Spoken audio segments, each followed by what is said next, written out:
Nagaland is likely to get a woman Rajya Sabha MP for the first time as a coalition of the NDPP and the BJP, having 35 MLAs in the 60-member assembly.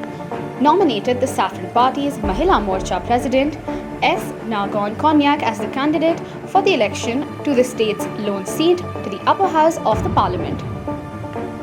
The Naga People's Front, with 25 members, held a meeting on Saturday to decide whether to support Konyak or field its own candidate, but it remained inconclusive, NPF Secretary General and spokesperson Achumbemo Kikon told PTI. The party will hold another round of meeting on Sunday. Konyak is yet to file her nomination. Since Nagaland got statehood in 1963, it had only one woman parliamentarian, Rano M. Shaiza, who was elected to the Lok Sabha in 1977 as an independent candidate. The State Assembly has never had a woman MLA. The Rajya Sabha poll will be held on March 31st and votes will be counted on the same day.